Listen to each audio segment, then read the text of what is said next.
Hello and welcome to Can You Beat Baldur's Gate 3 as a Dragon? The answer is obviously yes.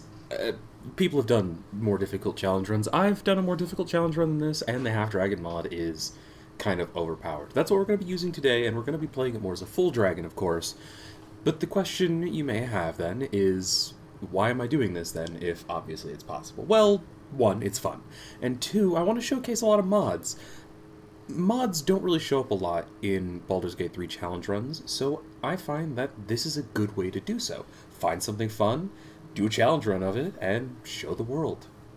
So without further ado, let's get into it and let's talk about the rules during character creation.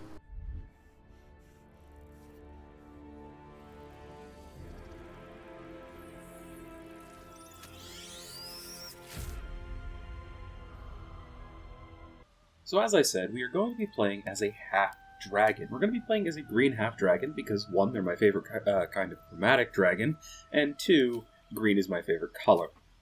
This is actually a terrible choice. Green half-dragon is by far the weakest because it uses a poison damage type, but this run is already going to be easier than a regular challenge run, so I figure it'll be fun anyway, so I'm going to do it. We're going to be playing as a black dragon sorcerer to start with, but we're going to be respecking a lot, and we're actually going to be going out of sorcerer before the end of Act 1.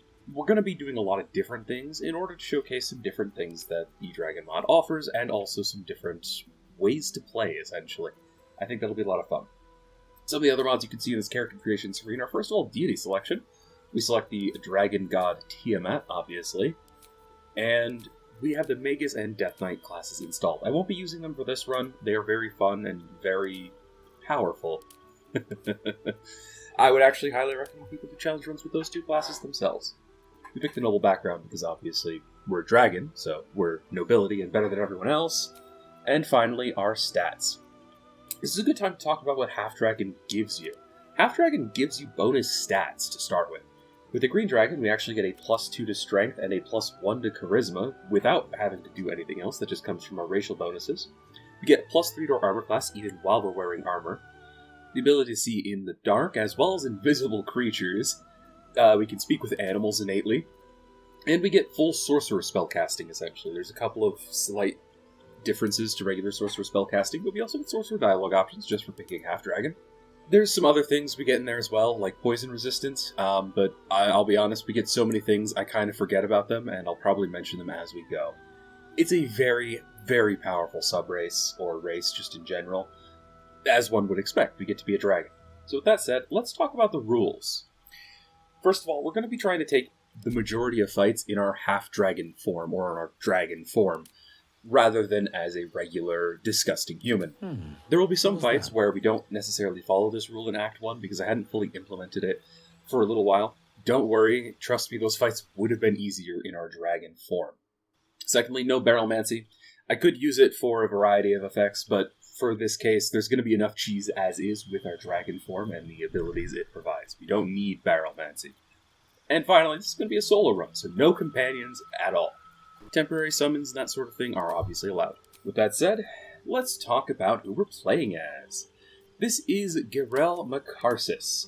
Now, our good friend Makarsis here is a green dragon. He is half dragon and half other dragon. He does not like people, he likes plants, he hates oceans, and just generally speaking, squids. So we will not be allying with any mind flayers we run into. I mean, we will deal with them as necessary because green dragons are lawful evil in general parlance, meaning they will make deals, they don't really care who they're working with, they just care about themselves and doing what they want. As such, we're going to be generally trying to help nature, but also we really don't care about those disgusting two-leggers, even if we have our two-legger form ourselves. So without further ado, let's begin. So we hop out of the Mind Flayer pod, and I realize I've been calling Makaris here Makarsis due to Karsis' crown, and let's talk about our Green Dragon form, which we're going to be taking here as a bonus action immediately. Green Dragon form gives us a number of bonuses. First of all, we can fly. Second of all, we can shoot a poison breath weapon as a burst on the ground, and we have a fear ability that we can also use as an action. All of those are incredibly powerful, and because of the flight, we actually ignore most grounded surfaces, such as fire, toxic, ice, and that sort of thing, while moving. We can enlarge or reduce as an action as well. We can do as many times as we want, whenever we want. We have a bonus action to fly, which knocks things back upon landing. It works as a teleport, meaning we don't provoke attacks of opportunity. And we have 3 melee options: Slam, Claws, and Multi-Attack, which we'll talk about during the actual fight on the bridge. We meet Lae'zel, who we promptly tell to go jump off a bridge, and weirdly enough, she listens to us. Kill some imps. Walk past a nice tasty meat snack that is trapped in a glass pod. Collect some dyes from the tutorial chest. These are from the Black Dye mod and the Fashionable Folks of Faerun dye mod made by Astral Sprout. The Black Dye mod is made by somebody else. The Fashionable Folks of Faerun dye mod is amazing. Highly recommend that one in particular. There's a reason for that, but enough shilling. And we go to the helm, ignoring the tasty snack for the moment because we are not hungry. We enlarge before walking in. I'm going to give you a moment to appreciate this beautiful cutscene, and also this voice line from the Mind Flayer, which I'm not actually sure is from a mod. It might just be a wild shape thing. You find a thrall. They must connect the nerves of the transponder. We must escape now. Sounds weird, right? Well, let's talk a little bit about our attacks and options here. Our breath weapon is very useful for dealing with things that aren't resistant to poison, unlike Commander Zulk, and we're going to try and kill Commander Zulk, but we're not going to be successful here, that's okay. This is also the next point to mention one of our other mods, Master's Armory Cloaks. We also have the jewelry and weapons enabled. Gear is not very important for us, as being a dragon turns off nearly all gear, but these cloaks are really cool and add a huge amount of variety to the early game. There are 4 cloaks that can be found in the helm, 1 on each Mind Flayer, and in order to get all 4 you need to wait for the Mind Flayer that's fighting the commander to die, or kill him yourself. We don't get anything particularly impactful here, even if we were going to be using a primarily human mode form, but this is something to keep in mind for later. There is one that actually does matter to us. Let's showcase some of our attacks though, most notably the Slam, which we use for attacks of opportunity too. As we get to the helm, we see a hilarious cutscene with our red brother Tom, T-A-W-H-A-M.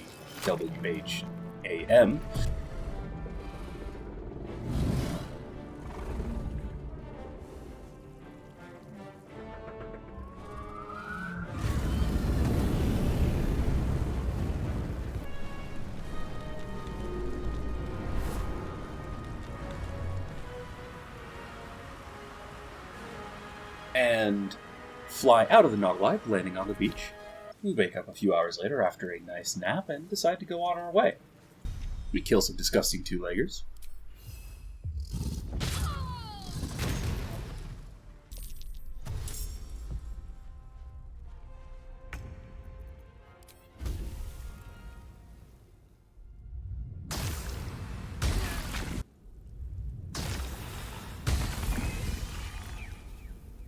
Ignore another disgusting two-legger that's trapped in their astral prison. Nothing ever good comes of letting them out of their astral prison. Kill some more disgusting two-leggers by using our superior powers of flight. This is also a good point to mention. We can cast spells from our dragon form that we earned from being a half-dragon while wild shape. We can't cast our sorcerer spells, which I was hoping we could, and this is one of the reasons I respec out of it.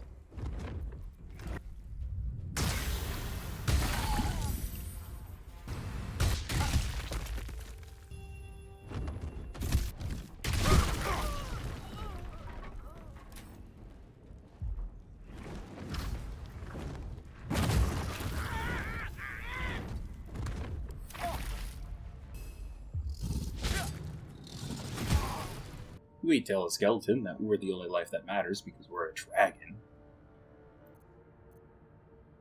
At this particular junction, perhaps that is not so far from the truth. We give the two-legger stuck in the astral prison another chance. A hand? Anyone? Ow!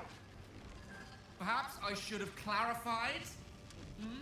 A helping And determine him hand? to be boring, and thus ignore Anyone? him again, and for the last time. No! Can't make it out by myself! I'll perish in here! I'll perish.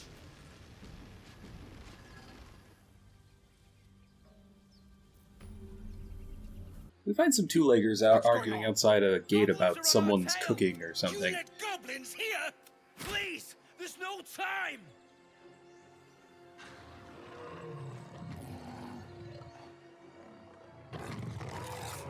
But then some other smaller two-leggers show up, and we decide to protect the ones that are defending the gate, because the gate has plants on it, and we like plants. That doesn't stop us from letting friendly fire happen.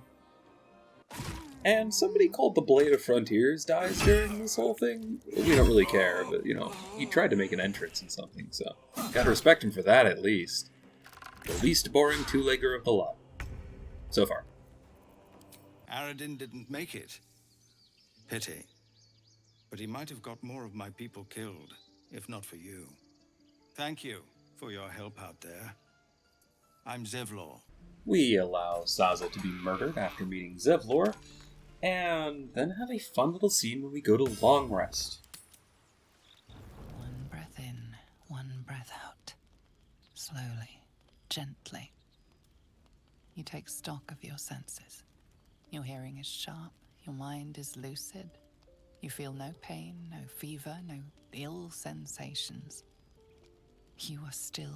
This scene only occurs if you haven't talked to Lae'zel, Shadowheart, Gale, or really anyone else about the Mind Flayer tadpole, so you have no idea what's going on with it, at least in the moment. Another breath in, another breath Haven't had out. it come up before now, so I thought it might be a little bit rare. Thought I'd share it with you all. Until then, you must rest. So the reason we're long resting now, of course, is because we can only take dragon form once per short rest.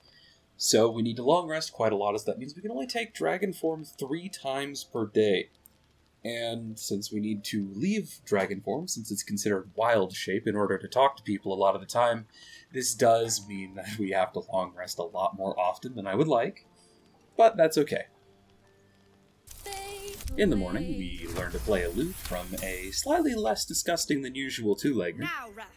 Watch a smaller two-legger get bit by a snake and die. Bury the... And the parent? This outsider will take word once I've spoken. Swear Kill a it. different small two-legger Then in I've no one-on-one choice. combat. I'm sorry.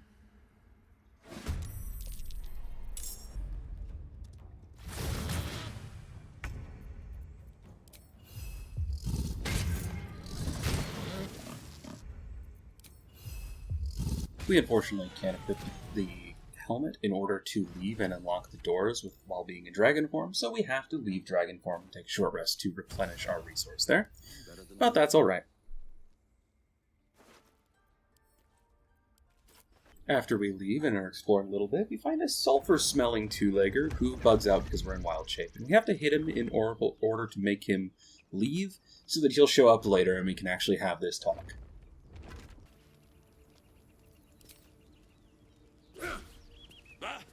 To hell with the devil, is it? Very well.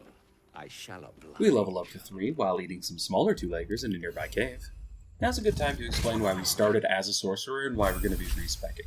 So a sorcerer gets Draconic Resilience if you're a dragon sorcerer, which gives you +3 to your AC while not wearing armor. This applies while we're in dragon form, which has been the main reason we've been able to do so well while mainly staying in melee combat. With the improved Draconic Resilience that we get from the race of half-dragon, or in our case, full dragon, this means that we have +6 to our AC while we're in dragon form, which is a pretty huge boost. This does fall off later, and it doesn't stack with what we're actually going to be taking from other classes in order to boost our AC even higher. It doesn't stack with unarmored defense from Monk, for example, which is something we're going to be taking advantage of as soon as we can, especially because extra attack does apply while we're in our dragon form. And obviously Sorcerer doesn't get that. It also might be a good idea to mention that I do have the 5e Spells mod installed, which includes things like Chaos Bolt that I've been using here and there, and some other really fun spells. Highly recommend this mod. It adds a lot of options and expansions to the magical classes, and while they probably don't need that from a power level perspective, it's much more fun, and that's what I care about. We made a couple more disgusting two-leggers standing around the corpse of a third disgustinger two-legger, and tell them to go fight an owlbear. We do not plan to hurt this owlbear, we like animals, but we do think it would be very funny to watch them get slaughtered by one. Turns out, it is.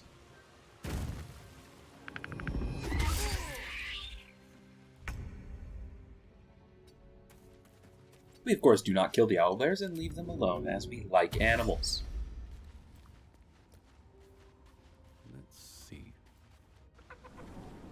We meet a dog and offer to Moving liberate stranger. it from its thoughts of humans being superior to it.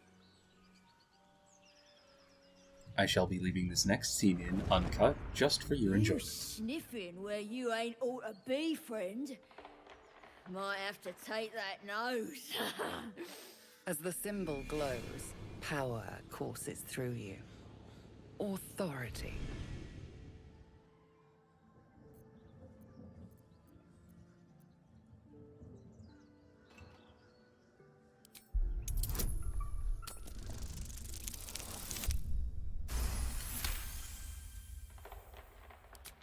Ah, go on. I ain't bothered mucking my blade with you.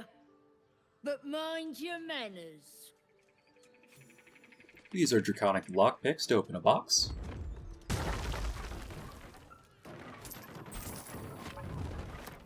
And then run into the ogres. The ogres decide that because we're wild-shaped, they have to fight us immediately, and they don't even give us dialogue, but that's okay. They're easy enough to take out by flying around.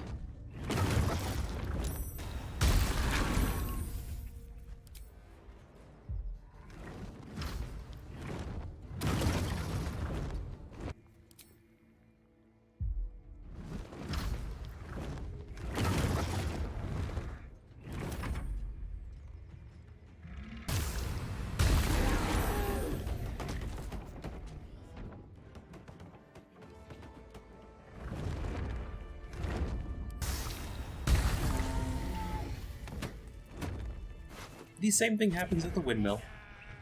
What's this? Local wildlife having a gawk?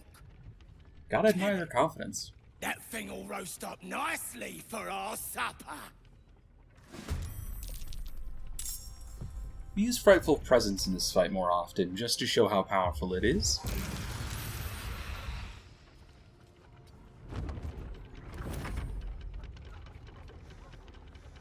The worms will feast on your sorry carcass when I'm done with ya.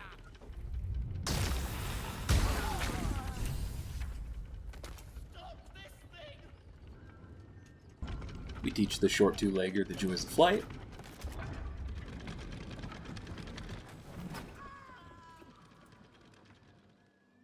We find a hag getting harassed by two disgusting two-leggers.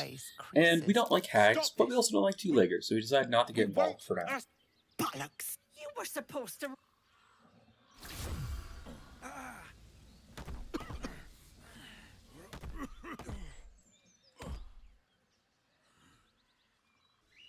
Find an exsanguinated boar, which is especially concerning considering we just killed a Starian a little bit ago. Strange. It looks... A dead boar. But it doesn't look like it's been touched by scavengers. The carcass seems to be fresh. Only looking closer, you can see the... I then lose an hour of progress or so because I'm stupid and get myself hit in the face with a rock.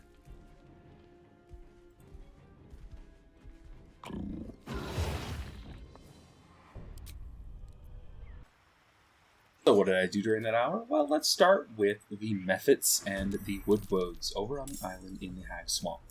Now, here's where we start to first see the problems with picking the Poison Dragon.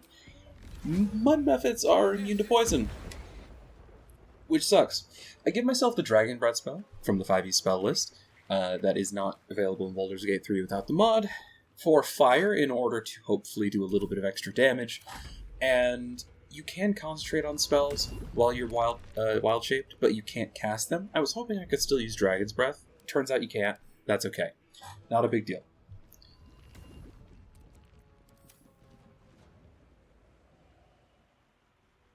After a little while, I realized that because Slam has extended range, I can actually use it to explode the Mud Mephits from outside their Death Burst radius, and that is how I end up beating the fight.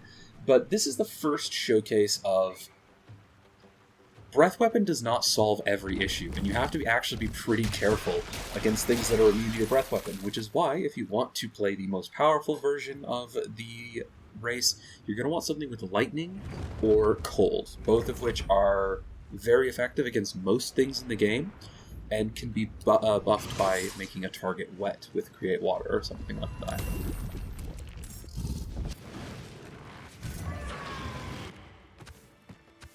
Next up, we find some sheep out in the swamplands, and, well, we'd prefer to eat some two-leggers, but sheep are delicious too, as any dragon knows, except these ones turn out to be red caps.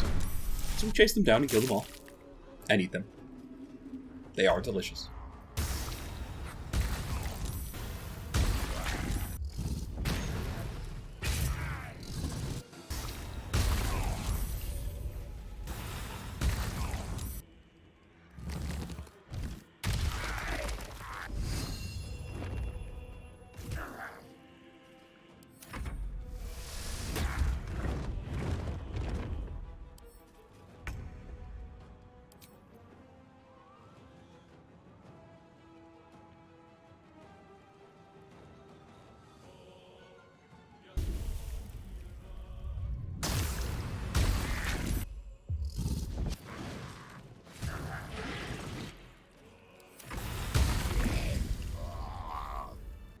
We afterwards collect the waypoint, but it is not time to fight Auntie Ethel yet. She is actually a huge threat, and you'll see that when we get to her.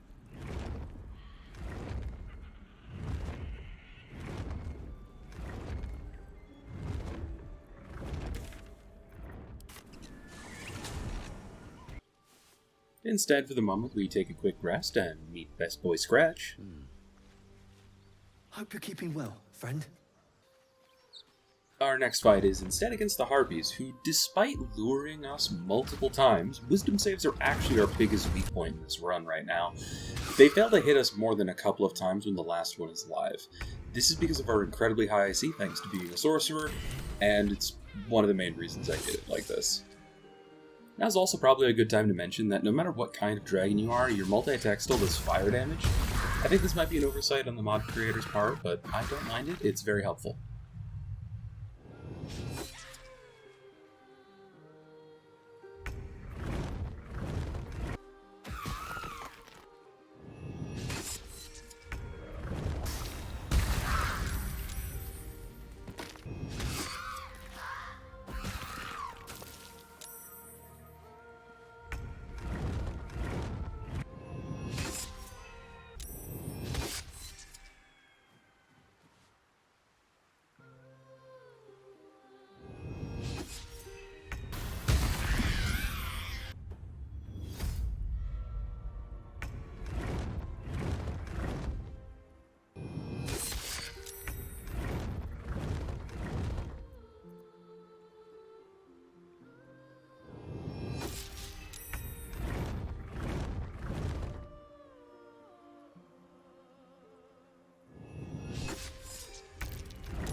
We confront a rat about being a shadow druid. Korga's then slips into view.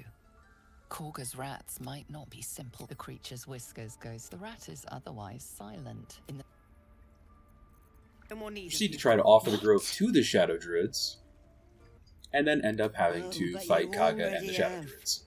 Or does my memory fail so completely? End them, Korga.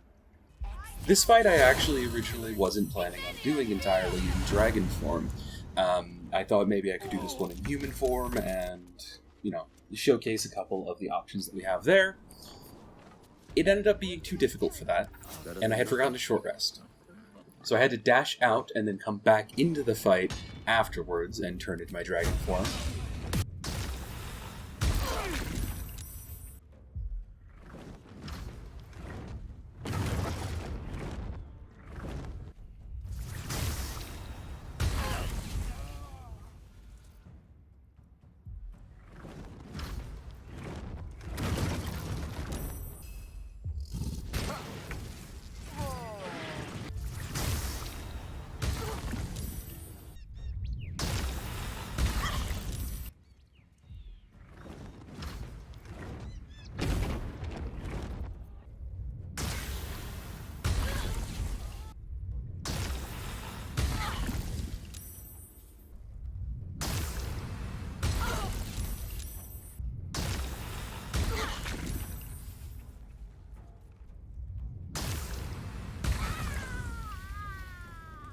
And of course, at the end of the fight, I accidentally leave dragon form because of a misclick. and have to finish the fight in my humanoid form.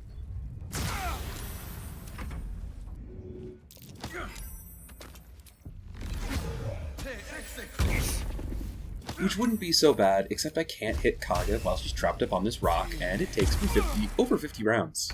I can't remember the exact number, hold on. Right, there it is, 54 rounds! At least this levels us up to level 4, which is nice, where we get a feat. We take Alert for now, but we will be switching that over to Tavern Brawler later. Alert is amazing and is useful when we can't take a hit, but as our dragon form gets bigger, we'll be able to take a hit, so we'll pick up Alert at level 8 instead of level 4 after we respec. We get the Robe of Summer from the basement. Like I said, gear isn't super important because it doesn't apply in wild-shaped forms unless it specifically says it does, which includes our dragon form, despite that being our real form. We then take the time to dye the Robe of Summer. I go through a couple of different things here, from extra dyes for the fashionable folks of Faerun. Like I said earlier, fantastic mod, and I will shill for it all the time. We end up going with Nature's Gift for the green and browns that it provides, and we'll be using that going forward from here on out for all of our different clothings. We intimidate our way past the Goblin checkpoint. It's in time. Meet our dream visitor when we go to Long Rest. She's cute. And find out that the goblins kidnapped the owlbear. We will not stand for this, but we have a plan. We make a lesser being kiss our feet after he dared to challenge sets us. his jaw and falls to his knees. There. Fun as that was, we tire of these two-legger festivities and decide to kill them all. So we climb up to the top, well, fly really, and proceed to rain poison down on top of them until they are all dead.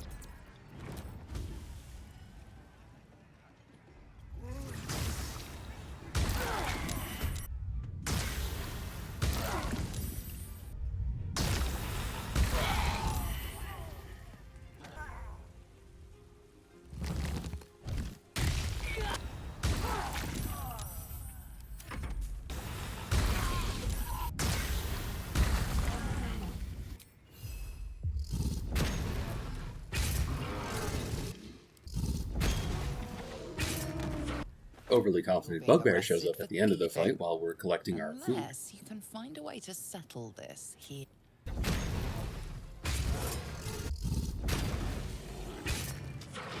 We poison some children, and use our dragon lockpicks to open the box next to them.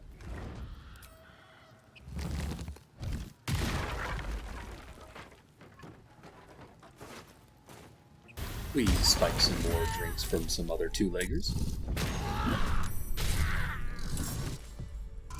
We go inside the camp, and after a little bit of exploring... Certainly you won't be because of your beautiful eyes. What do they need to be looking at any of us for, is what I'm saying? We're all on the same side. Although we're gonna set the true soul on fire.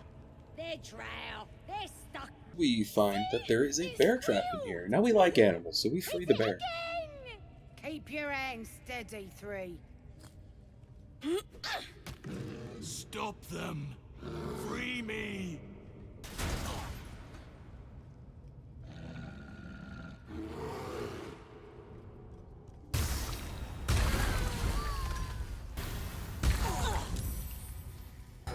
Unfortunately, the bear turns out to be a stinky, unfortunate two-legger in bear form. But it's a druid, so we'll let it slide for now. We convince Minthara to assault the grove, for the sole reason that we want to see them kill each other because it would be hilarious. We don't plan on actually helping Minthara because we like druids because they like plants. Now, we don't like druids much, they're still disgusting two-leggers, but we like them more than we like her. But we don't like the tieflings. Just good deals. At the trader in the goblin camp, we see the Mark of Naxxramas. This is from the Death Knight mod. It summons 4 really powerful Death Knights that drop some really cool weapons. Big fan of this. I wish there was more of this in the main game. We kill Princess Gut and her guards. Nothing really to talk about here. We definitely weren't in danger due to a lightning bolt from said trader.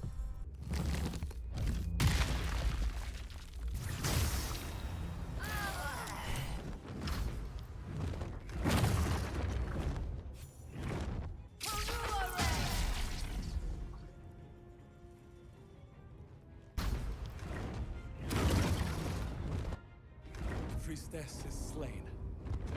The Horde is weaker for it. After a quick nap, we go to the Grove to deal with Minthara Get up here! I want that gate sealed and the before they Tieflings. arrive. We watch the spiders slaughter everyone, and after a little while, we're the only person left standing.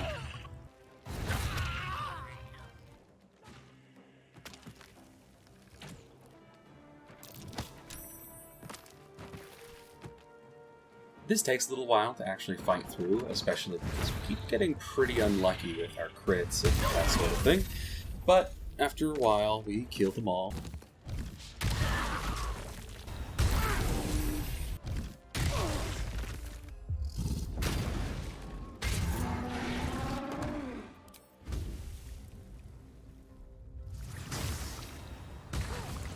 Including Minthara, thus saving the Grove. We also meet Saris because Zevlor and Asherak both died in the ensuing chaos, and thus there's nobody left to lead the Tieflings except for Saris. The Bloodlust elixir really helps. It's one of the best elixirs in the game, even better than, Hill Giant Strength or anything like that. Keep that in mind. Next up, we head back to the Goblin camp and completely ignore Volo. Killdraw Ragzlin and his crew.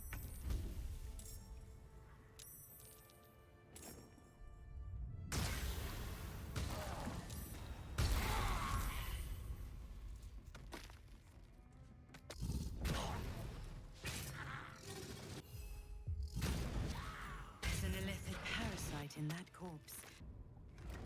And get the inspiration point that we picked Noble for. It's been a long day. I'll need to rest soon.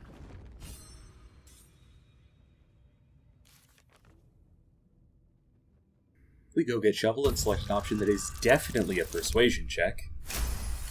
I actually love this option. However, if you do this with Shovel, you actually don't get to recruit Shovel as a permanent, find familiar option. So I wouldn't recommend this if you are, not doing it for the role-playing purposes of, being an actual dragon. Wow! Shovel loves dragons, big flappy bastards. But Master Illy said Shovel can't be a dragon. Prick! Teach Shovel how to be a dragon, then Shovel tells you a secret. A big secret. Like this. Dragon Shovel is gonna eat your babies! The one benefit to this is Shovel actually tells you the truth if you try to teach her to be a dragon. Love that little closet. For wounds. Oh. We interrupt two lesser beings, creating a slightly less lesser being.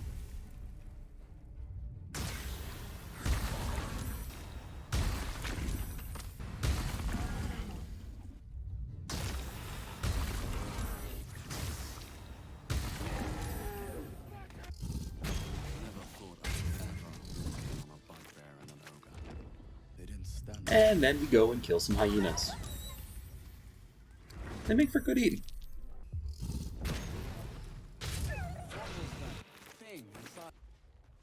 Afterwards, we head into the toll house and meet some devil hunters.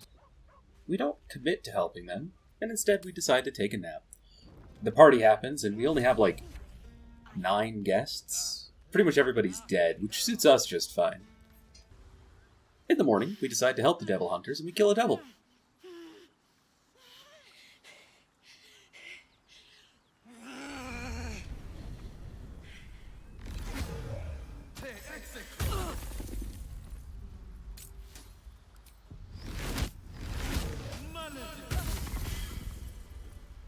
Memberhead comes free.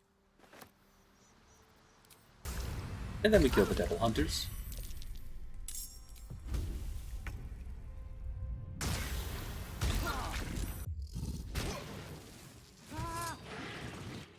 Anders actually picks up a greatsword during the fight, which I didn't know he could do, so that was cool.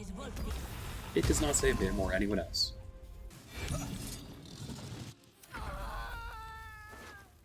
Next up are some gnolls. Now, we don't like two-leggers, but gnolls are even worse than regular two-leggers, so we decide to kill them first.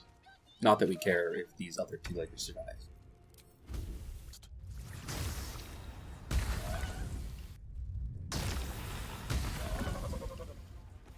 Unfortunately for his life expectancy, Rugen is an idiot. Unfortunately for his life expectancy, Ollie is also an idiot.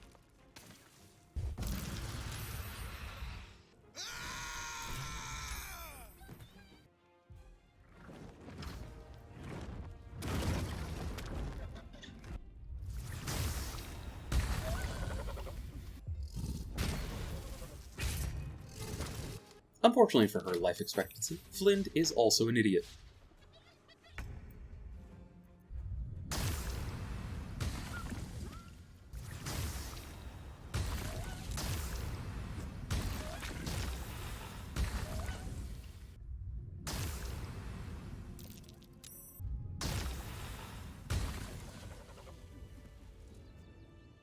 After the Knolls, we find Joaquin's Rest on fire, and proceed to ignore everybody inside, because we do not care about saving any of them. They are useless two-leggers, and instead we just head to the Zentarum outpost. I hear shouting. Drowcraft armor. No magic left though. Sun's too bright.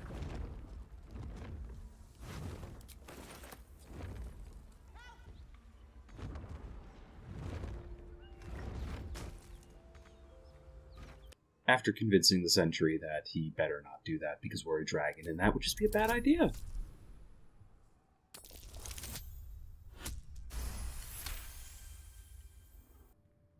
We intimidate our way into the Zentarum hideout. These disgusting two-leggers at least know how to make a good deal.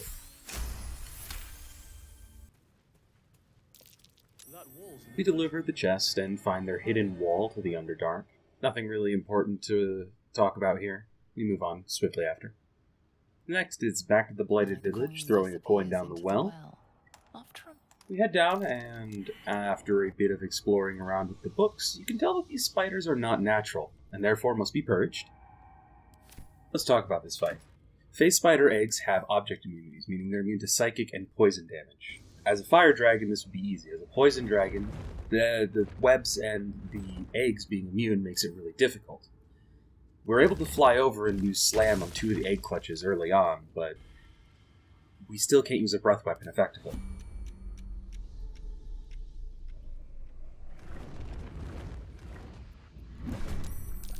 Oh, hells.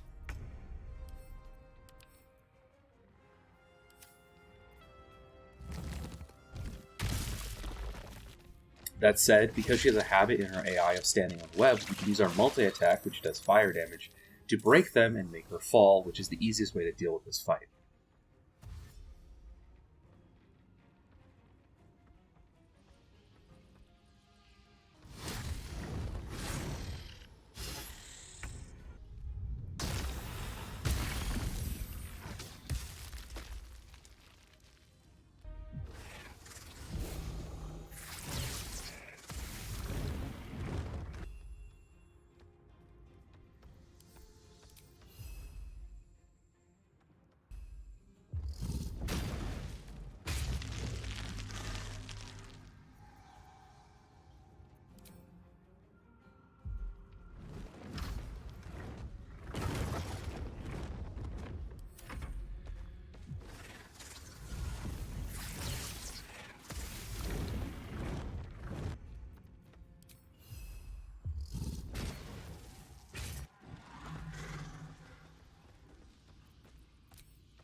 We eventually clear the fight, even though we take a lot of damage from crits from the venomous shots that these phase spiders take and the matriarch. Even with our poison resistance, I should mention, this crit hurts.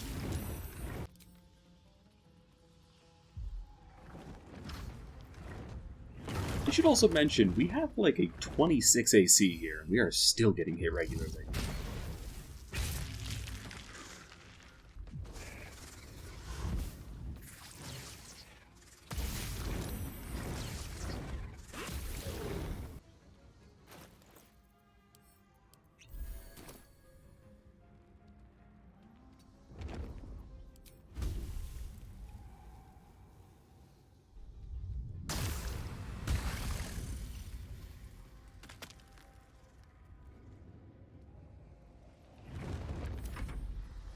don't know why she skips a turn here.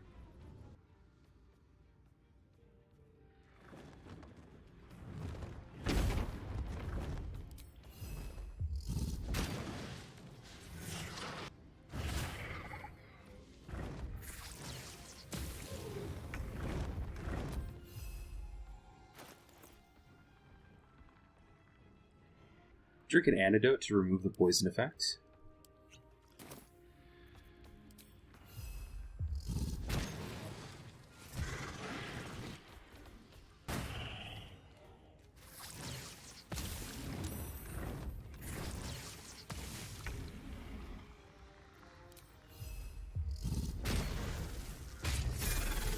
And with her death, we level up to 5, which actually gives us huge bonuses we'll talk about in the level up screen. These last two idiots with their matriarch dead just kind of stood there and let me shoot them a bunch.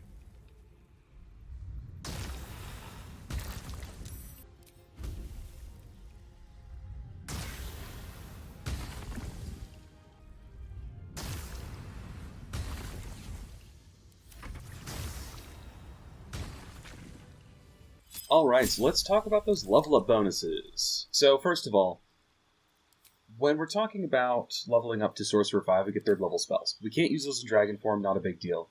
But it improves our Draconic form by a huge amount. It gives us a bunch of stat bonuses, it gives us a size bonus, it improves our breath weapon. There are a ton of bonuses to this, but the main one is going to be our AC and our stats. Our Wisdom in Dragon form is set to 18, which means that very soon we're going to be respeccing into Monk, because Monk gets Unarmored Defense, which adds Wisdom to AC, and we're going to actually take the first level in Monk here. We're going to be respeccing fully into Monk later for extra attack. Unarmored Defense, giving +4 to our AC, means we no longer need the +3 from Draconic Resilience. Barbarian would also be good for this, as Constitution would be added to AC, but Monk also gives us a bonus action Punch after we make a melee attack, which weirdly works in wild shape forms. The animations are pretty buggy, but it does still work, and it is a nice bonus. I spend a little bit of time deciding what I'm going to do, but I end up on Monk for the AC bonus.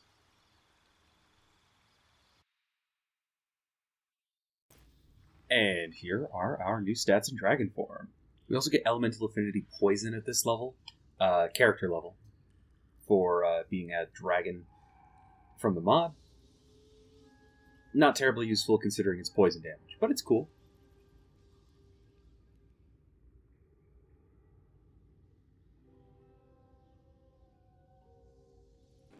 With that, it's finally time to go take on Auntie Ethel. If it, you'd best have one hells of an You know, but gods grant me patience. Eat up, Mayrina. Keep.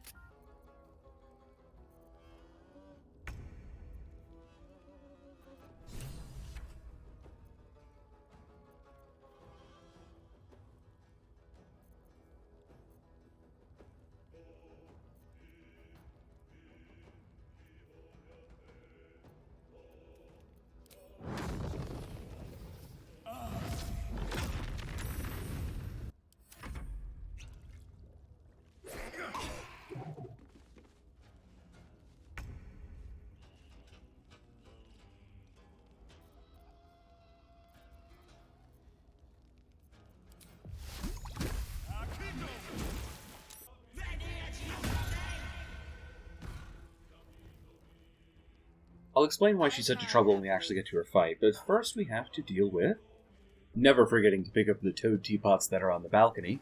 Very important.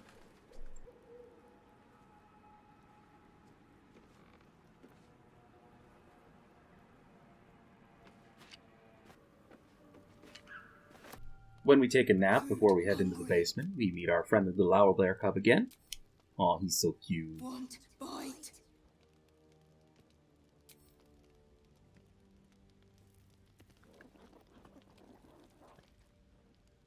Food. Eat more. And we have to play fetch with Scratch.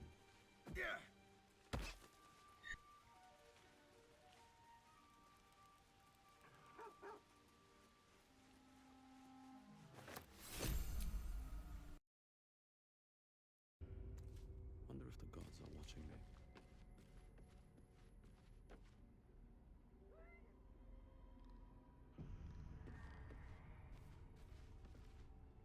I can't. You are as thick as they come, sweetness. Going through the basement is pretty uneventful. We see through the door, so we just simply walk through it and go to the masks room. Now, we're going to kill 3 of these masks and leave 1 alive. We don't like these disgusting 2-leggers, of course, because they made a deal with a hag, and we don't like hags, and we don't like 2-leggers to begin with. But we're leaving 1 alive. In this case, it's going to be the Mask of Vengeance, because we need 1 alive for the first round of Anti-Ethel's combat. It's a bit metagamey, which I don't like doing when I'm playing these sorts of roleplay more so challenges, but for a solo run this is necessary, and you'll see why, because it's difficult enough as is.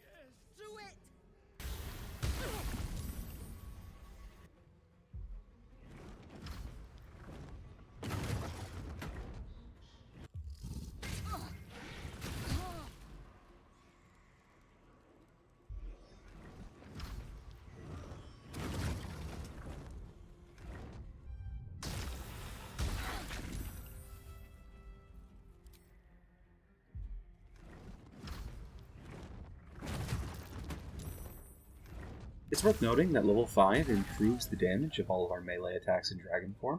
Our slam is doing 3d6, our claws are doing a big 4d6, and our multi-attack is doing 2d6 and then 2d6 fire damage per hit. The fire damage is only on the bite, but that's a total of 6d6 damage for the multi-attack.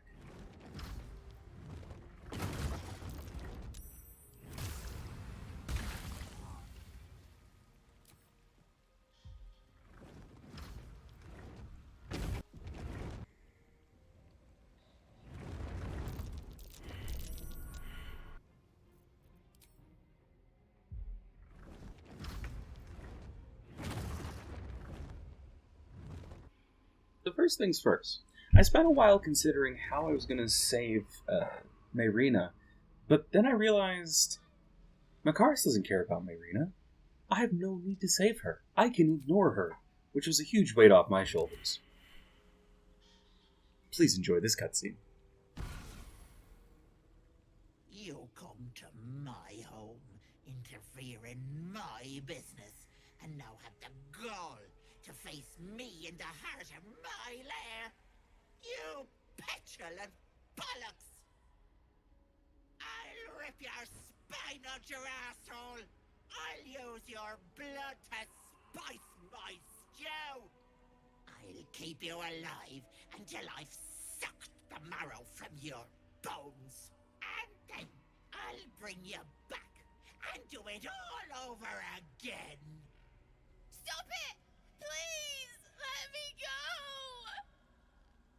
Luckily, Ethel is not immune to poison, but that doesn't exactly help much considering everything else that she does that causes us problems. This is why we spared one of the masks, though. In sparing one of the masks, she doesn't spawn clones on turn 1, which is very important. Clones normally just cast Ray of Sickness for their first turn, but they also can cast Hold Person. Now, normally they only cast Hold Person on their second turn, but they like to cheat. And as such, with Wisdom saves being our weakest defense, we get hit with that a lot. Skipping turns is bad enough, but getting crit by claws repeatedly is incredibly painful.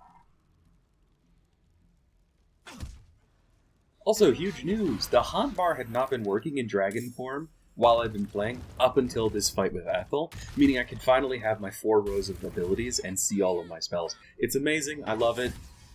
I have no idea why it happened. I choose to ignore it. I'm just happy.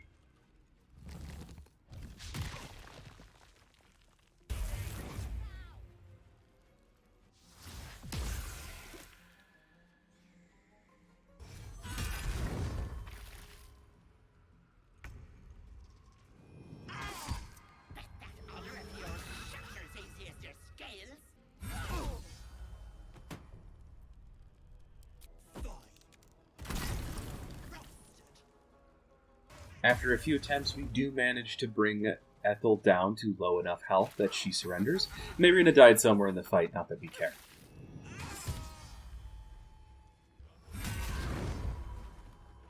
Oh,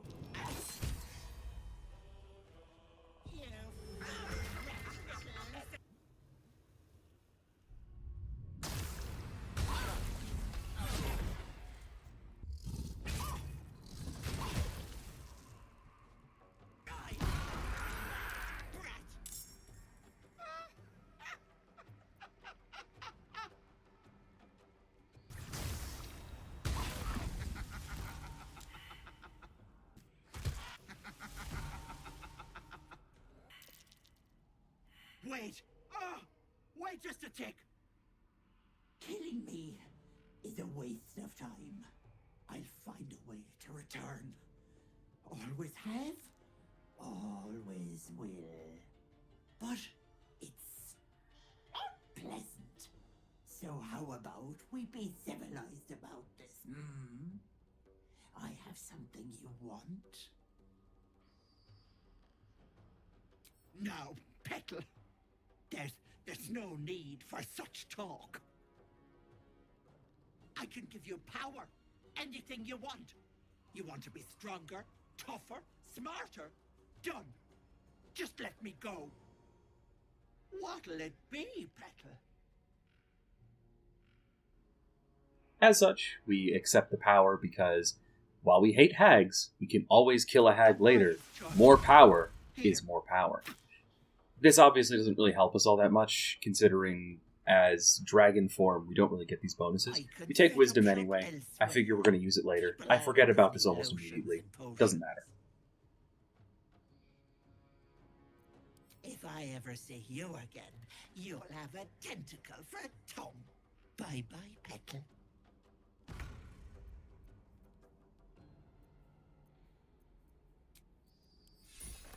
After defeating Ethel and collecting the hair, we head out, grabbing the wand along the way to revive Connor.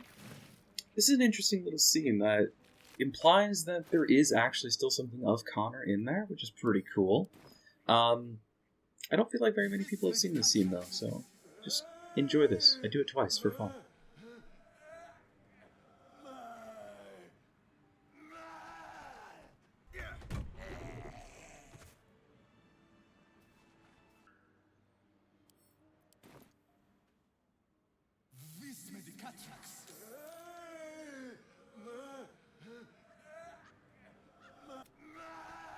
I actually find this so entertaining that I collect his corpse, store it in my camp, and keep the wand with me so I can do it again whenever I feel like. Is that fucked up? Probably. Next we head towards the mountain pass and see another dragon. We go to say hi, but the Githyanki don't seem to like us.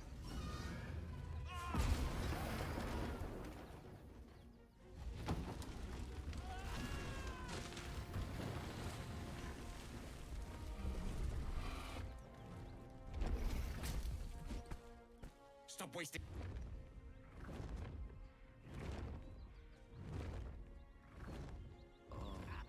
What easy prey you make, walking right within my blade's embrace. So we intimidate our way through.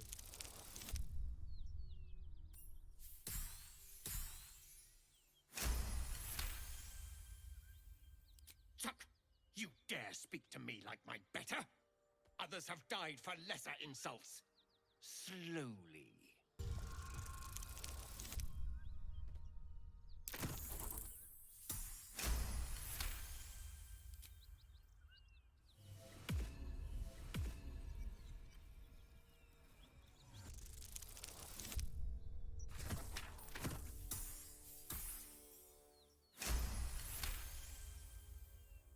So bold in the face of death. Perhaps you may live after all. Better to let stronger blood thrive. It can give rise to worthier foes and hardier slaves. Don't disappoint me.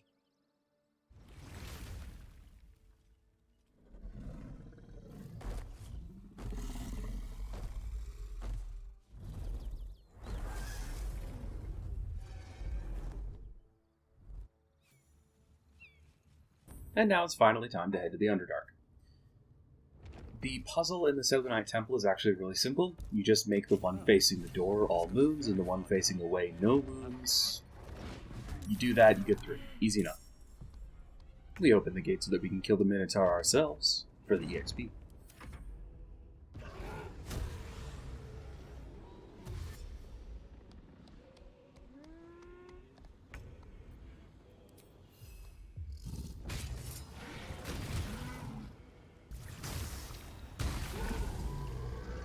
Now we go and fight the Spectator. It doesn't go well the first time around due to paralysis, which is expected considering our fight with Ethel.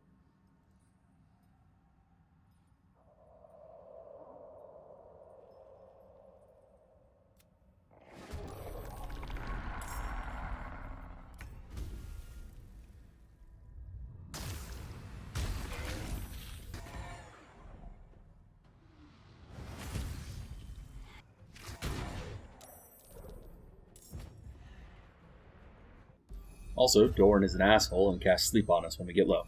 Because of this, we take the time to respec fully into Monk 5 for the moment.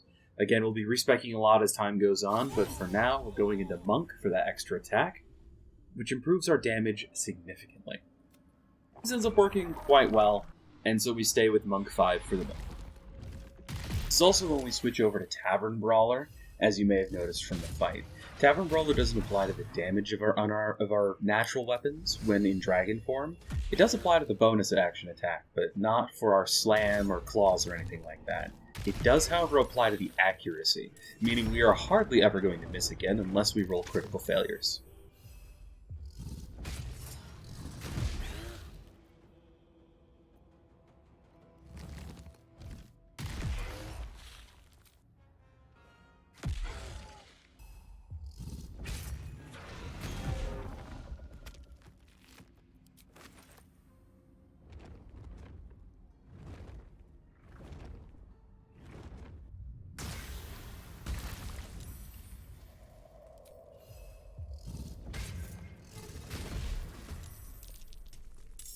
After dealing with Dorn, we lockpick a chest.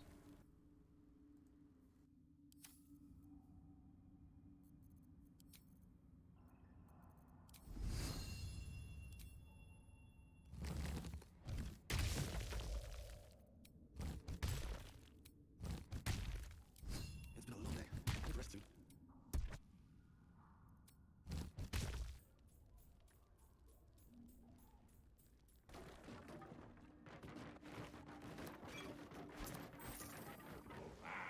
We go and meet Bual and his very confident followers. Oceans, O blessed Boal, our bones to build your temple in the deep. A wave of pure devotion washes over you, and with every surge you feel a presence grow in response. Word, priest. Promises. Your god wants proof. Wants blood. These beings are Kuatoa, former Mind Flayer slaves that manifest their gods through sheer belief. We don't get the option to talk with them, considering we're in a wild shape form, so we're not technically allowed to speak, but that's okay. Sacrifice. You will be an offering for the great god Boal.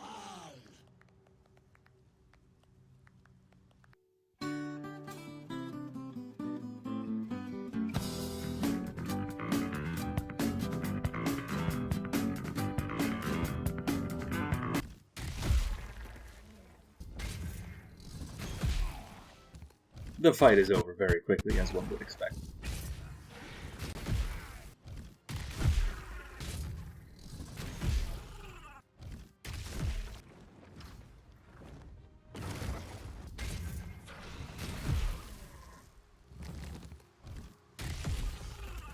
Interesting note about this sickle, though. This sickle does 2d4 damage as opposed to 1d4. Really useful if you're planning on using sickles for whatever reason. Next up is the Arcane Tower.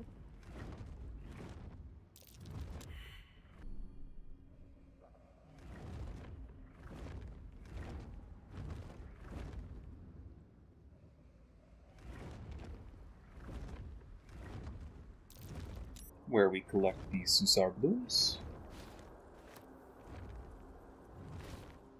Lockpick door.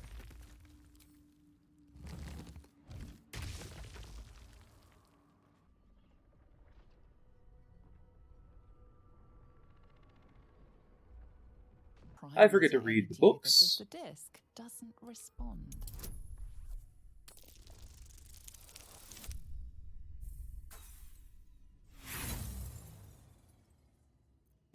And as such, we get into a fight with Bernard. I forgot to short rest before going human form here, so I had to escape really quick by using the elevator and come back to do the fight in a moment.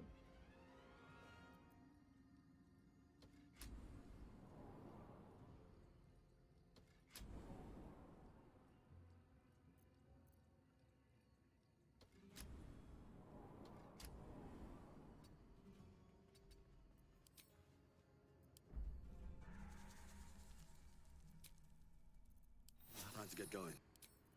This fight's actually incredibly dangerous. If you're doing an actual honor mode run, I would recommend just completely skipping this fight. It is very dangerous. Bernard is very powerful. The animated armors hardly do anything 9 out of 10 times. But Bernard himself does so much damage and is so hard to bring down, it's not worth actually fighting him in pretty much any run. You can come here to collect the ring, get the Staff of Arcane Blessing, that sort of thing, but you don't want to actually try and kill him. Though, remember I said that the Draconic Slam knocks targets prone, meaning they can't use their legendary reactions? We use this to beat Bernard a little bit more safely than usual. If you don't have a way to control him, it's going to be even worse if you try to fight him, especially alone.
After the tower, we of course head to the Myconid colony, which finally we find some two-leggers that are not disgusting, because they're plants. We also entirely ignore Thula. We will not be saving her because we do not care about her. A violent. The sovereign's songs. We laid waste to The sovereign's song halt. I sense your resolve. You will find Dwergar invaders near Lake's Edge. Cleanse the rot. Destroy them. We take a nap and spend time with the only two companions that matter.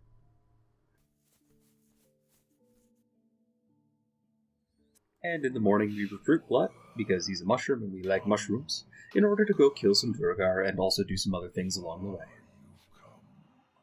We ignore the trapped man in the mushroom field, steal the noble stock, and let him explode.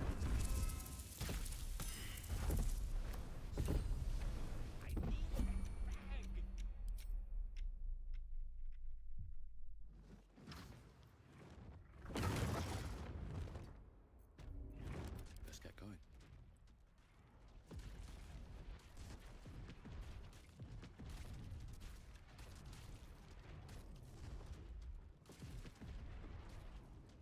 On my way.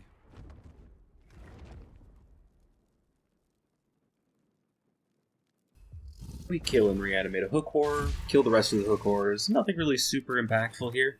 Though the boulette ends up escaping, and I don't bother finishing him off while we're here in the Underdark. We've already been spending so long in the solo run due to all my resets and stupidity, I didn't feel like tracking him down, and I wanted to head off to the Grimforge sooner rather than later.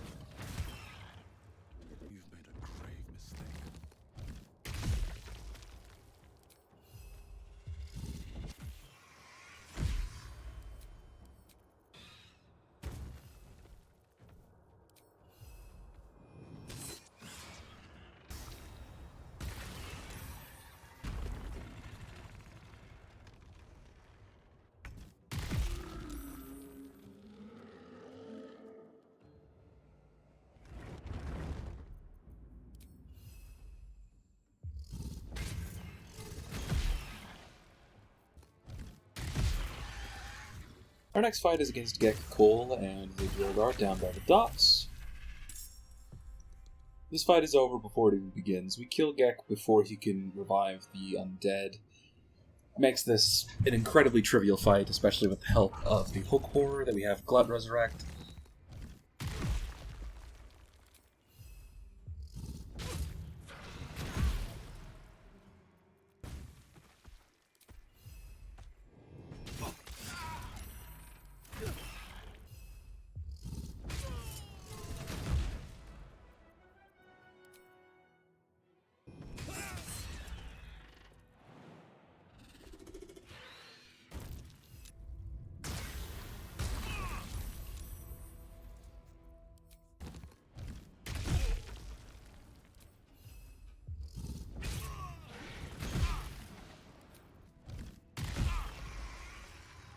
After the fight, the hook horror isn't really going to be too useful considering it's dead, so we resurrect the barbarian instead. Interestingly, for Spore Servants, barbarians can use their rage and other abilities, but mages can't use any of their spells. I'm not really sure why. This applies to the mage that you can get over by the hook horrors, so not helpful for us there. This barbarian is going to be useful though, because we will be using him to help take out Spa. We're siding with Glut here because, as much as we really just like mushrooms in general, it's quite clear that Glut is the better mushroom from Makaris' perspective. I mean, Spa let a dirty gnome stay there. Who would do that? So we side with Glut in hopes that he'll kick the gnome out.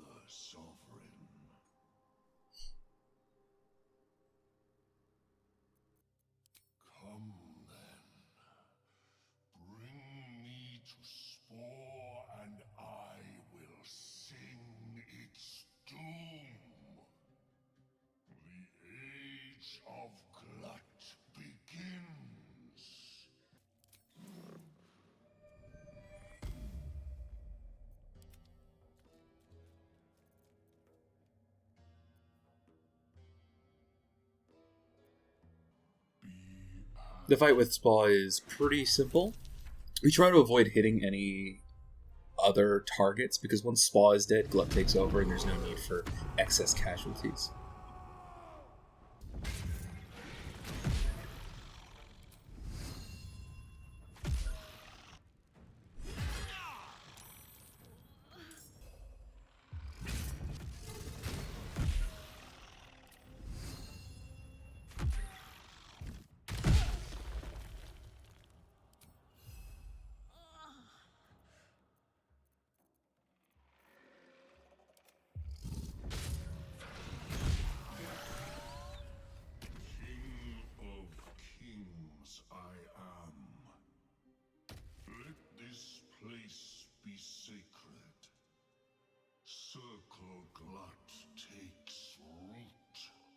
Spawn will rise and sing of your might.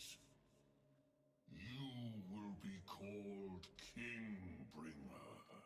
Take my gift of song. Cry it low or loud, but cry it proud, Kingbringer. So it is certain, and so you are known. Spore's old song falters in the Myconids' minds, swallowed by a new rhythm, the song of Glut. You have served well, Kingbringer. But our work is not done. Spore was a coward. But in one thing it was correct. The Drow Nia must die. Bring me his head. A coronation gift. You have my favor, Kingbringer. But yes, there will be riches as well. Go. Cross the lake and kill the Drow.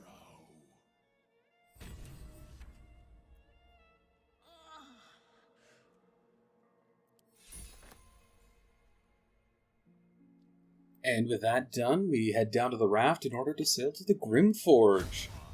In order to sail to the Grimforge, we need to turn back into our humanoid form, which leaves us with a one short rest while going into there, meaning we could only turn into a dragon a single time.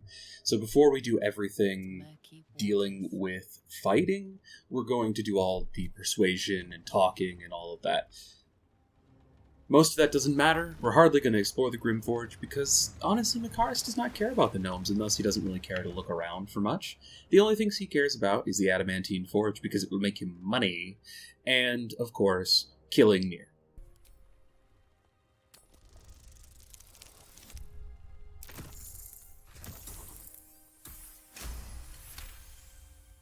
All right. No reason to get your tongue in a twist. Well, come on. Let's get you to shore. You'll need to report to the sergeant. Your twat-soul chum owes us a load of coin. You want through? Make a donation. Unclog your hole. Just shitting around. We talk with Elder Brithvar in order to get him to help us kill Nier in order to make money, because we like money, but we like making deals that help us achieve our goals even more. Can't go chasing maybes. The sergeant's our ticket in. Oh, would you look at that, Kerr? Someone's having a listen. A shiver runs through you. Your mind is awash with ancient resentments. True soul, no less. What do you think, Kerr? Should we take Nier's debt off him?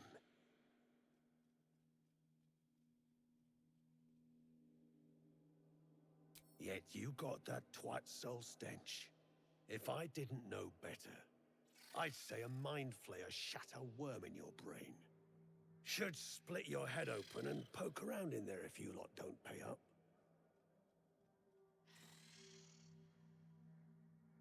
You don't need to ask twice.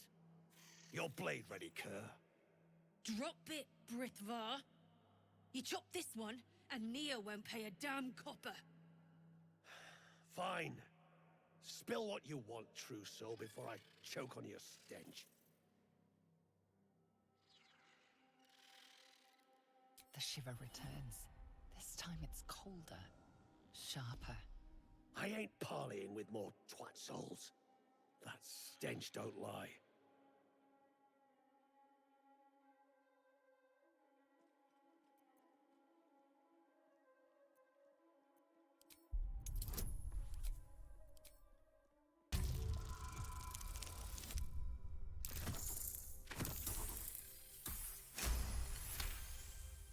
Could be you're right.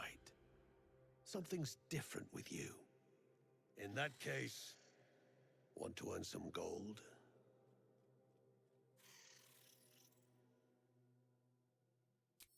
Thrin's after the Absolute's glory. That's why she's got those slaves digging for Nier. But we ain't need glory, just coin. And Nier's got plenty. Help Thrin whatever the spoils, we'll drop you a fat cut. You in?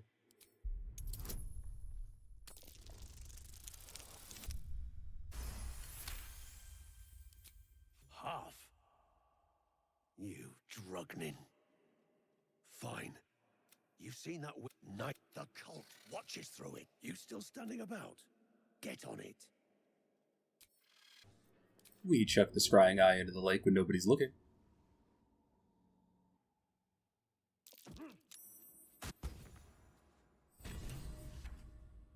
Hit some spiders not to help the Duergar. Business here. He keeps us small. Keeps us. You've read that harming Father Mem. These spiders are loyal to the local Duergar. In the event of a fight, they... Zant. I've heard it. Poison some other Duergar. Shit.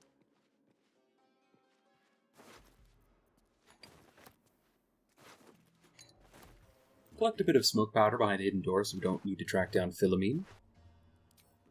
And then we free Nier. Now, luckily for us, doing nothing is actually the optimal way to fight this. Now, sure, all the gnomes die, but we don't care about them. But the sergeant is also killed, and then Elder Brithvar steps in. In this case, we actually get the easiest fight against Nier, and as I said, it is the easiest fight, so it goes quite well.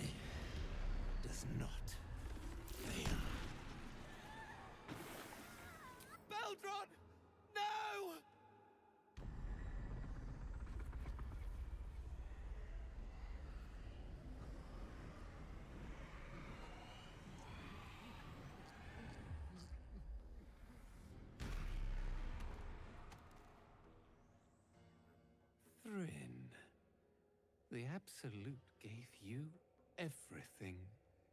And this fiasco is how you reward her? Me and mine worked flat out. I was cracking the whip day and night.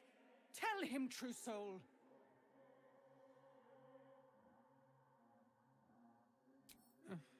Near pities you, Thrin. Your errors and excuses. And your sorry end.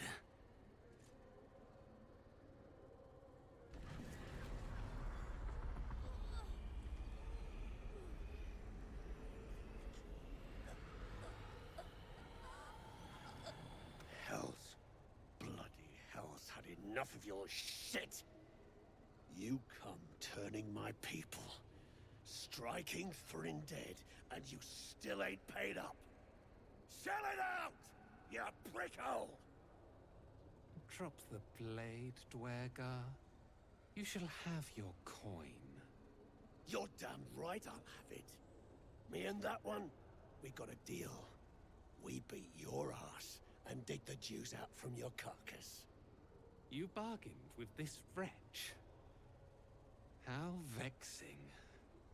True soul, prove your faith. Strike him down.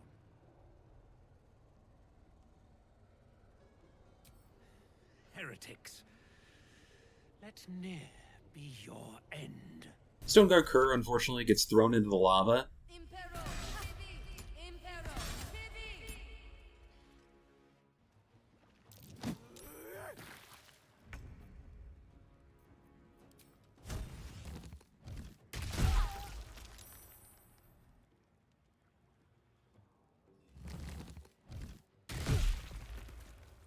Survives and jumps out, just to get thrown back into the lava again.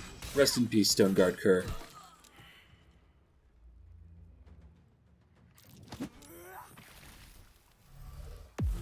The rest of the fight is pretty straightforward.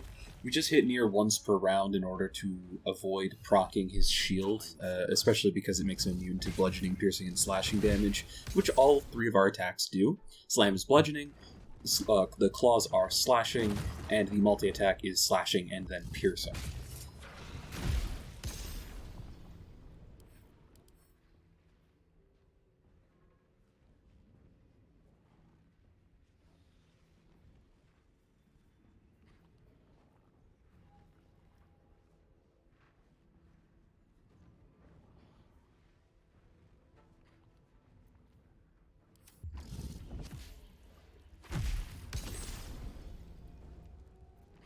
That corpse, brimming. The decaying corpse lies before you.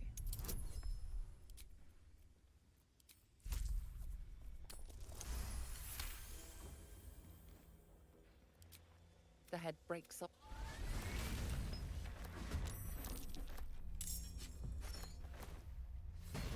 some reason, the Rithvar and the other Durgar get mad at us. Maybe because we just cut the head off a corpse. I don't know. Either way, they die too. In this fight, I actually take a bit of time to really appreciate the native camera tweaks mod. The ability to move the camera like this and get the different angles and that sort of thing not only makes targeting easier, but the cinematic look that you get is just unparalleled. And huge props to Larian as well for creating something that is so robust that these sort of camera angles do not break the game and instead just make it look better.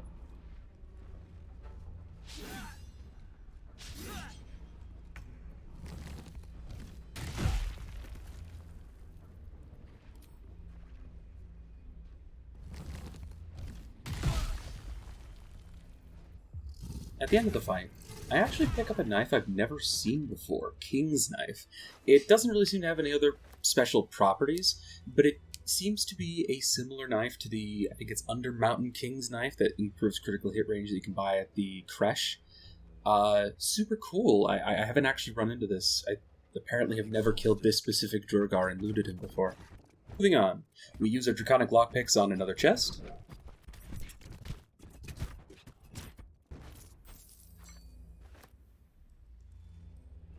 And fly over to the Grimforge. We deal with the magma methods over by the library to collect mithril ore first, and then we go to deal with Grim.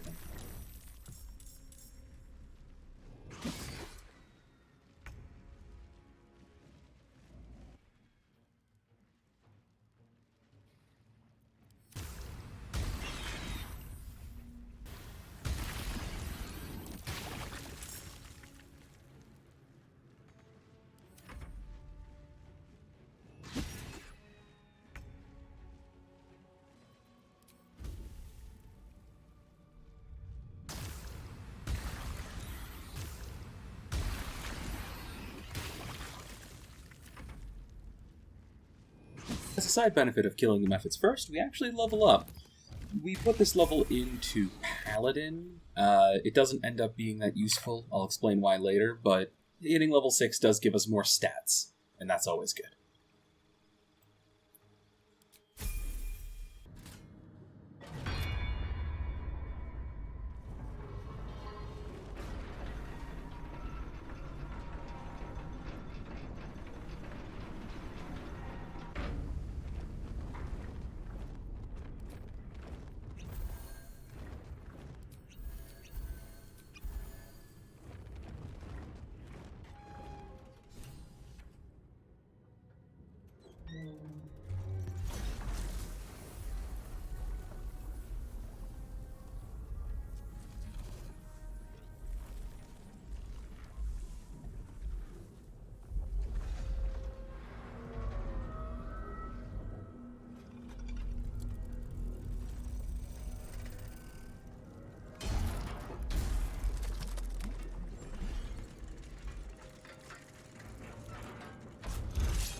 Now, if anybody had guessed that Grim was going to be the easiest boss for this specific challenge run, I would have been amazed.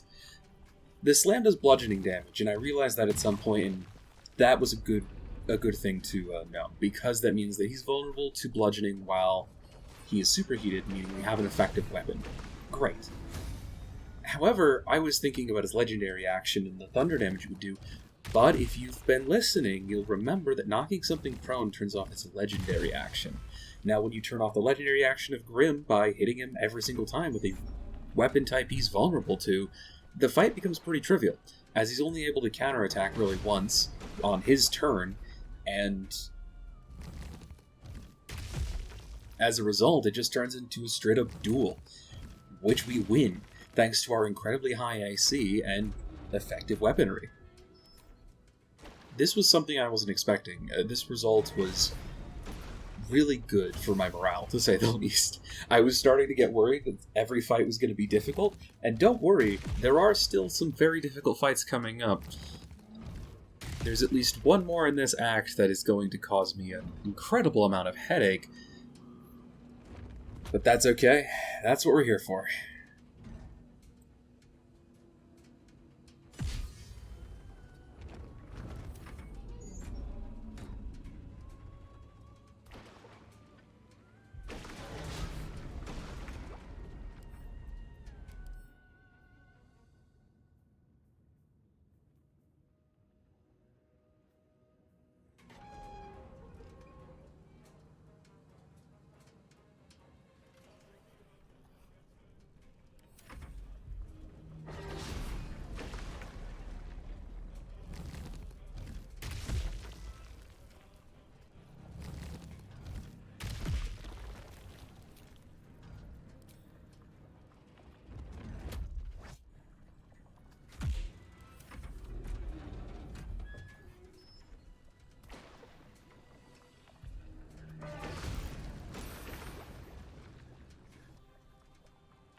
I decided to fight the Magma Elemental, and let me tell you, this fight could have gone on literally forever if I didn't have access to Chromatic Orb, cold, while in dragon form.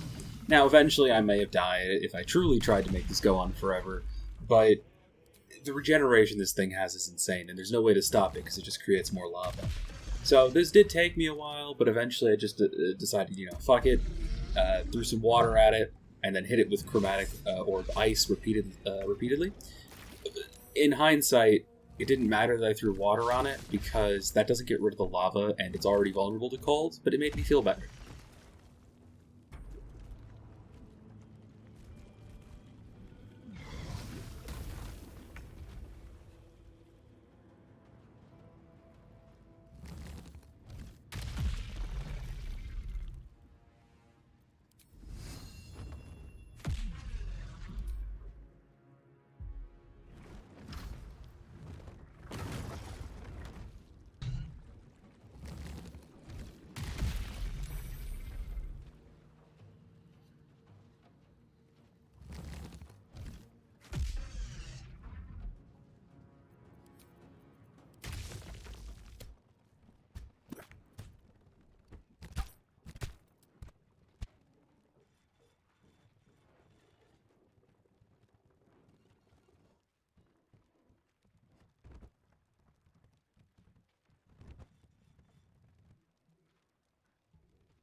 With that out of the way, we turn Nir's head into Glut and leave the Underdark to head to the Creche. This will be our last stop before Act 2. You may have noticed that there are a couple of things I didn't mention, or forgot to do, or just didn't do. Some of that is intentional. I didn't care to fight the Minotaurs, for example. I kind of already knew how it would go. I did, however, forget to pick up the Dark Amethyst from the Phase Spider Queen's lair. I might go back and get that in Act 2. But as of the time of recording this voiceover,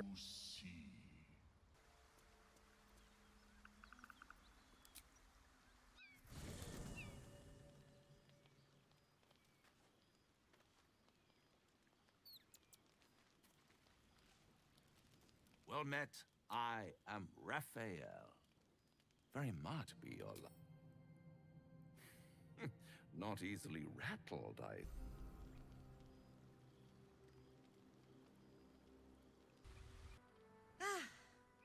A friendly face. we'll be buying some things. We buy the Dex armor for now, and once again, we dye it using the extra dyes for the Fashionable Folk of Faerun. It doesn't particularly help us when we are in our humanoid state, but it's still nice to have just in case.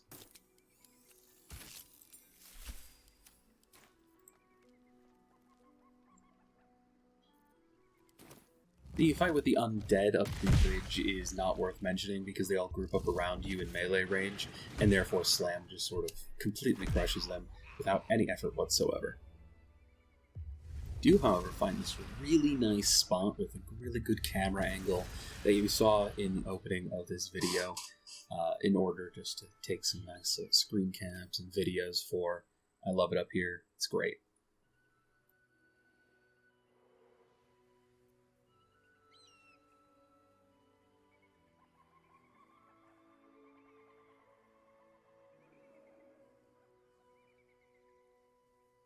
Once we're done marveling at the view, we head over to the Creche via the lift.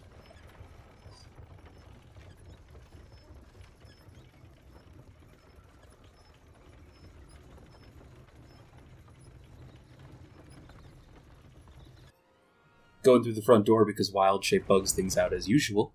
Within the artifact, a feeling stirs. Uncertainty. Curiosity is getting the better of you. Do not let it. Stay away from the Githyanki.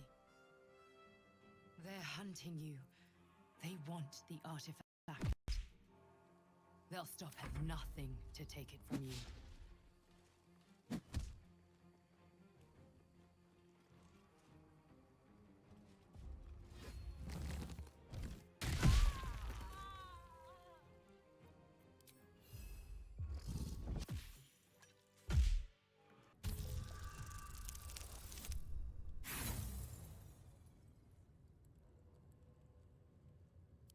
Arrogant.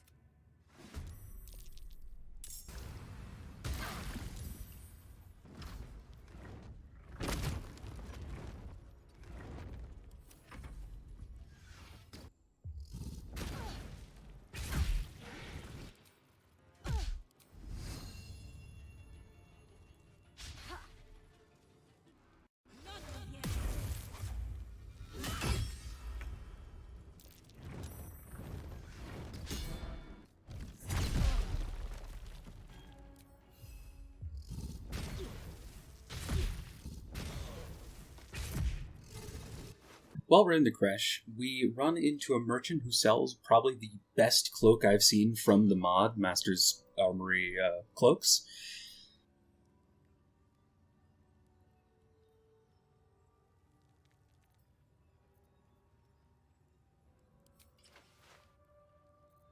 Unfortunately, we break our oath, and I have to reset, and she doesn't have the cloak anymore. Not that it would have helped us in dragon form, but still, I wanted that cloak. True warrior's kill. Quick, bloody, and a scream to curdle the stomach juices of Vlaakith herself. Move him out of the way. We've wasted enough time already. A spasm grips your chest. Your strength falters. An emptiness grows within you, Paladin. You have broken your oath, Paladin.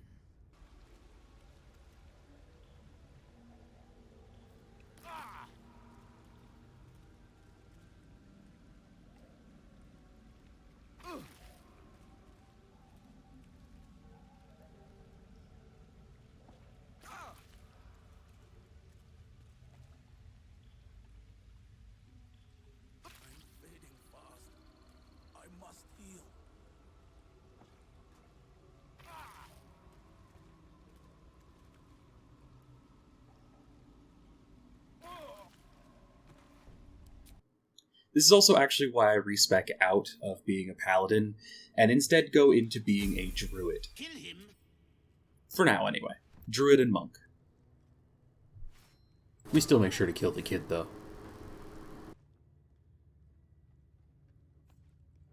Kill the captain because she was in our way.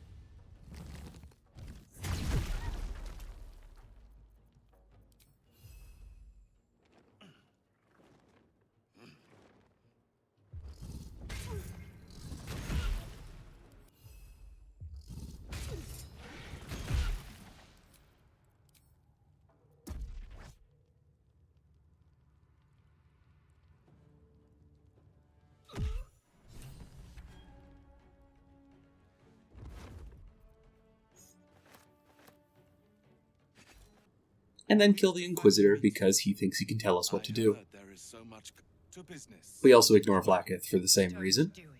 The weapon is how I protect you. Alright, so I downplayed the Inquisitor fight at first. This is actually the hardest fight in Act 1 for a solo character like this, and I left it till last for that reason.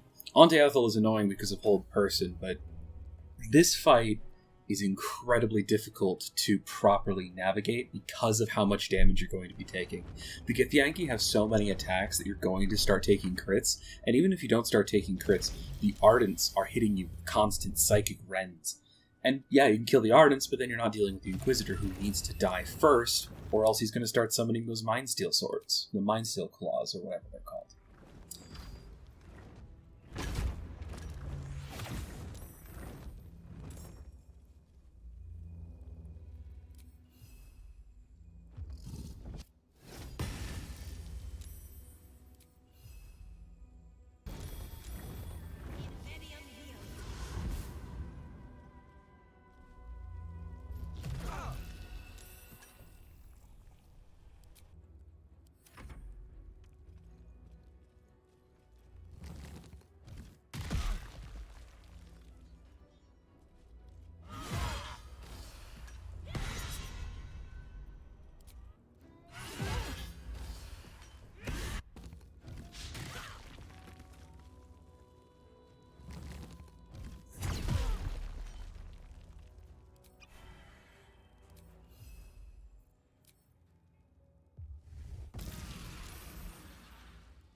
It takes a few attempts.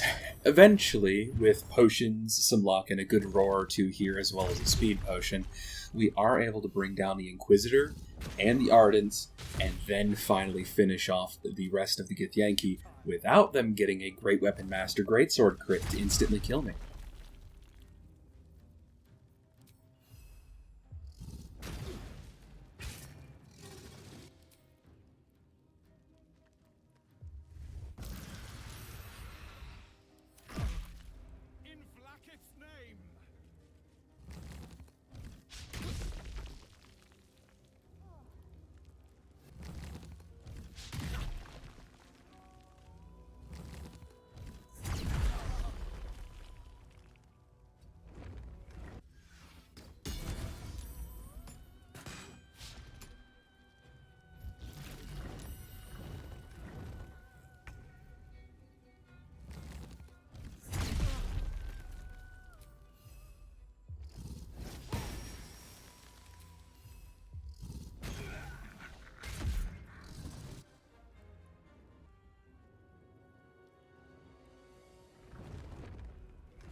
Inquisitor Wawulgaz was potent. We are impressed.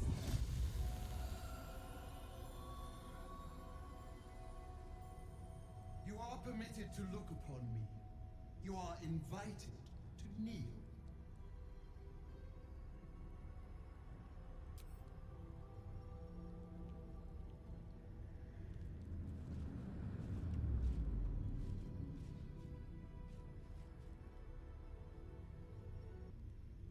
Is that so?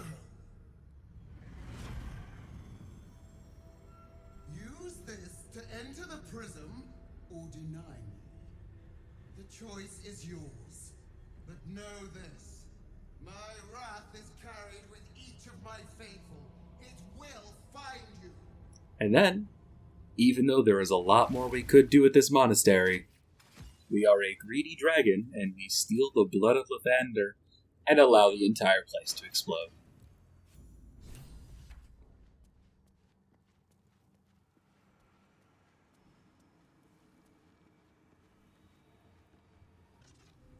Taking this mace would surely lead to something quite disastrous.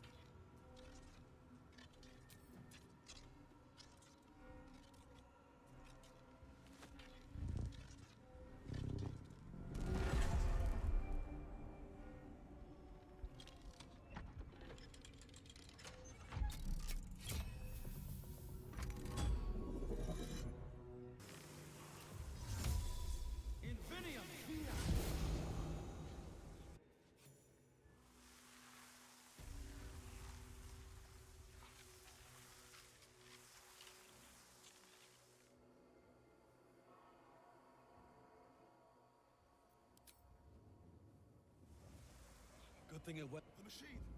It's going to blow!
Is someone crying?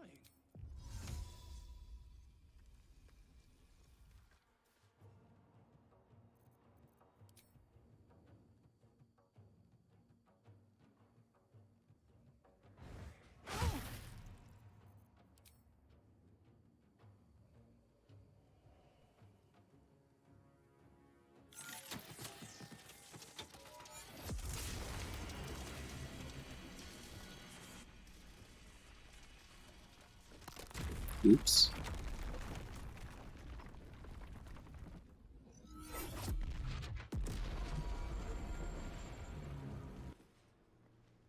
And that is Act 1.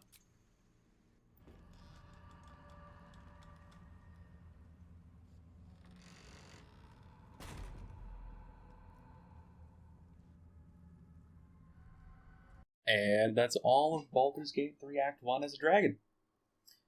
It was, it's a lot of fun. I always love showcasing these mods to begin with, and also just playing through Baldur's Gate 3.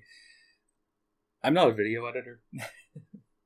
I haven't had time to stream or do anything like that, and I wanted to do something, but I couldn't think of anything until I had this as an idea. It took a long time.